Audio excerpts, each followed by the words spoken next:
terkejut dan juga menjawab pertanyaan Sinta tadi, dimana dengan suara berat mamanya bilang, jadi nak, dulu kakek sama nenekmu asli dari daerah Amuntai. Adik bungsu kakekmu namanya Tante Sukma, sebut aja lah Tante Sukma. Dia sering kali kesurupan.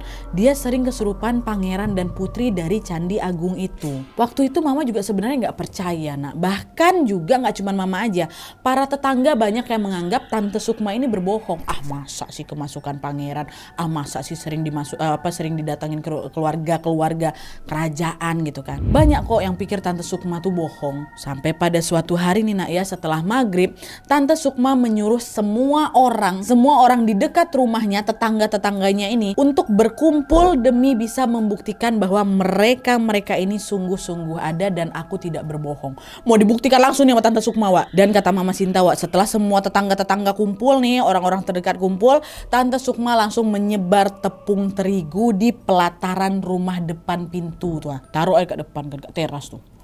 Tepung nih. Waktu itu semua pada bingung loh, buat apa tepung dibuang-buang kayak gini. Udah selesai ditebar, gak lama kemudian Tante Sukma tersenyum. Sambil bilang apa?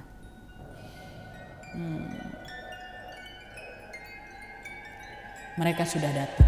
Kata mamanya Sinta yang hadir di sana juga agak kebingungan nih waktu Tante ngomong kayak gitu, Wak. Siapa yang datang nih? Perasaan gak ada yang datang lah.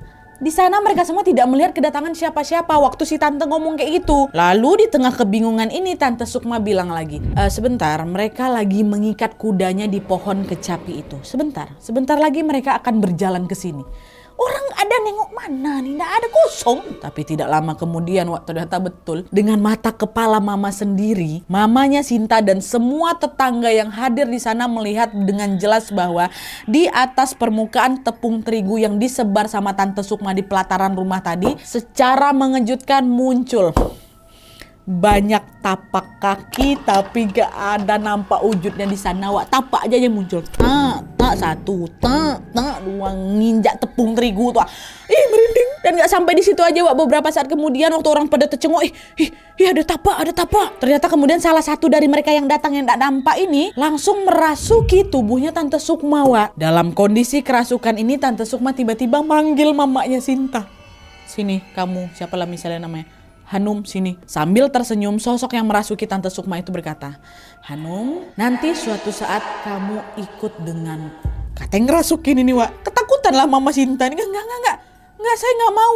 Saya nggak mau, saya takut. Mau tidak mau, suka tidak suka, suatu saat kami akan datang menjemputmu karena kami sudah memilih kamu. Kata si sosok ini. Dan peristiwa itulah, Wak, yang menjadi sangat membekas sekali dalam ingatan mamanya Sinta.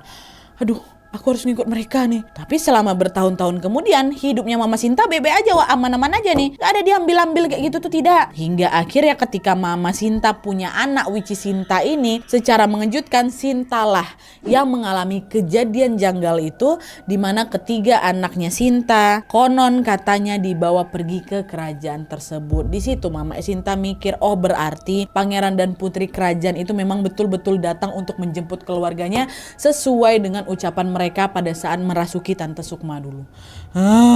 Tante Sukma ini berarti tantenya Mama ya kan, Wak, ya? Iyalah, anak bungsu dari kakek kok, ya kan? Dan dari situ lah, Wak, ternyata yang mereka pilih untuk dibawa ke kerajaan mereka adalah anak-anaknya Sinta tadi yang bertiga itu. Dari situlah dibongkar semua sama Mama kan. Sejak mendengar cerita dari mamanya itulah, Wak, perasaan rindu yang dirasakan Sinta pada ketiga anaknya semakin besar lagi. Dia tuh kayak ngerasa ada relate juga nih hubungan omongan dari si nenek Haji tentang cerita yang diceritakan sama mamanya. Setiap hari Sinta mulai berdoa lagi agar kelak dia bisa dipertemukan dengan ketiga anaknya ini walau bagaimanapun caranya. Singkat cerita, Wak, betul beberapa tahun kemudian Tuhan akhirnya mengabulkan doa Sinta, di mana pada saat itu tiba-tiba saja Sinta bermimpi bertemu dengan ketiga anaknya. Dan ternyata betul pula tuh Nadia apa yang dibilang sama nenek Aji dulu. Selama ini ketiga anaknya itu ternyata dirawat dengan sangat baik. Ketiganya tampak sangat cantik, tampan Nadia. Mereka mengenakan pakaian kerajaan yang indah semuanya. Sambil menangis haru, Sinta pun memeluk dan mencium mereka satu persatu, Wak. Lalu sambil tersenyum, ketiga anak itu bilang, Ibu jangan khawatir, kami baik-baik saja. Aduh, kenapa sedih aku? Jangan khawatir, kami baik-baik saja. Kami juga sering datang mengunjungi Ibu, hanya saja Ibu tidak bisa melihat kami. Kami tidak pernah meninggalkan Ibu karena kami sangat menyayangi Ibu. Hiduplah dengan baik ya, Bu. Jangan lupa